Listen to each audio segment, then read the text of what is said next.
আসসালামু আলাইকুম। আজকে আমি চলে আসলাম কীভাবে আপনারা মাইক্রোসফট অফিস 2013 ডাউনলোড করবেন, ডাউনলোড এবং ইনস্টল করবেন সেটা আপনাদের দেখিয়ে দেব। প্রথমে আমরা হলো মাইক্রোসফট অফিস 2013 ডাউনলোড করে নেব। তাই জন্য আমরা যে কোনো ব্রাউজারে চলে যাব, ব্রাউজারে যাই সার্চ দেব Microsoft office 2013 disk image file বলে সার্চ দিতে হবে। সার্চ দেওয়ার পর প্রথমে যে ওয়েবসাইটটা আসবে সেই ওয়েবসাইটে ঢুকতে হবে। এই ওয়েবসাইটের লিঙ্কটা দিয়ে দেবো ডিসক্রিপশন বক্সে। তাহলে এই ওয়েবসাইটে চলে যাব। চলে যাওয়ার পর একটু নিচে আসবো। নিচে আসার পর এখানে যে আইএসও ইমেজ লেখা, এর উপরে ক্লিক দেব। এর উপর ক্লিক দিলে তাহলে আমাদের মাইক্রোসফট অফিস 2013টা ডাউনলোড হয়ে যাবে।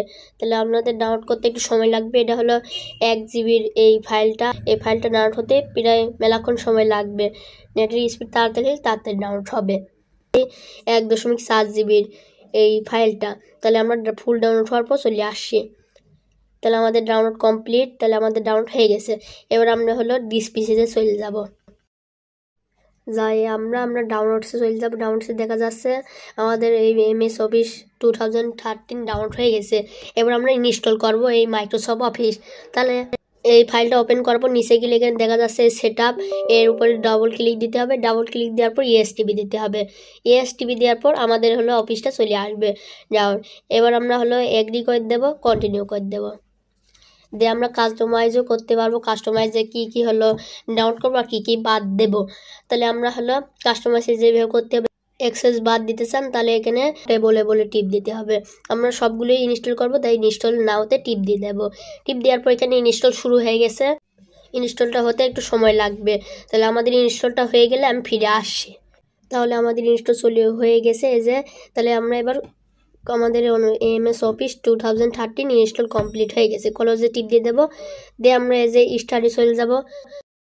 স্টার মেনুতে চলে যাওয়ার পর এখানে নিচে গেলে দেখতে পাচ্ছেন মাইক্রোসফট অফিস 2013 আছে। এর উপরে ক্লিক দিলে সব চলে আসবে, Word, Excel, PowerPoint, OneNote সব চলে আসবে। আমরা হলো মাইক্রোসফট ওয়ার্ডটা ওপেন করলাম। ওপেন করলে চালু হচ্ছে। চালু হতে সময় নিয়েছে। চালু হওয়ার পর এখানে চলে আসবে। আমাদের প্রথমে এখানে সাইন ইন করে নিতে বলছে, আমরা পরে করব। এখানে আপনারা এখনও সাইন ইন করে নিতে পারেন। আমরা ক্লোজ করে দেব। ক্লোজ করে দেওয়ার পরে এরকম একটা ইন্টারফেস আসবে।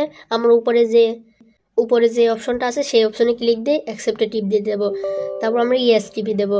ইএসটিভি দেওয়ার পর এখানে সময় নেবে। তারপর আমাদের এটা হলো ক্যান্সেল হয়ে যাবে মাইক্রোসফট আপডেটে।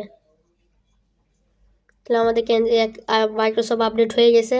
এবার এখানে office welcome to your new office, এটা টিপ দিয়ে এখানে সাইন ইন করে নিতে পারেন। আমি এখন সাইন ইন করবো না। তারপর এখানে নিচে টিপ দেবো, তাই পরে সাইন ইন করবো। আপনার সাইন ইন টিপ দিয়ে সাইন ইন করে নিতে পারে মাইক্রোসফট দিয়ে। ক্লোজ দিয়ে আর নেক্সটে টিপ দিয়ে দেবো। দিয়ে এখানে ক্লোজ করে দেবো। দিয়ে এখানে একটা ডকুমেন্টসে ঢুকলে এরকম করে লেখা যাবে। আপনাদের এখানে অ্যাক্টিভ করতে বলছে। আমার একটা অ্যাক্টিভ করার জন্য এখানে টিপ দেওয়ার পর এখানে সাইন ইন করে নিতে হবে। তাহলে মাইক্রোসফট অফিসটা হলো অ্যাক্টিভ হয়ে যাবে। এখানে হলো মাইক্রোসফট অ্যাকাউন্টে সাইন ইন করে নিতে হবে। তারপর সাইন ইন করার পর আপনারা এইভাবে লিখতে পারবেন। পরের ভিডিওতে আপনাদের দেখিয়ে দেবো কীভাবে মাইক্রোসফট অফিস অ্যাক্টিভ করতে হয়, সেটা ডিসক্রিপশন বক্সে লিঙ্কটা দিয়ে দেবো। মাইক্রোসফট অফিস 2013 অ্যাক্টিভ করতে হবে। তাহলে ভিডিওটা কেমন লাগলো কমেন্টে জানাবেন। আপনাদের দেখিয়ে দিলাম মাইক্রোসফট অফিস 2013 ডাউনলোড করা। তাহলে ভিডিওটা ভালো লাগলে লাইক করবেন, শেয়ার করবেন আর কমেন্টে জানাবেন কেমন ভিডিওটা হলো। আল্লাহ হাফেজ।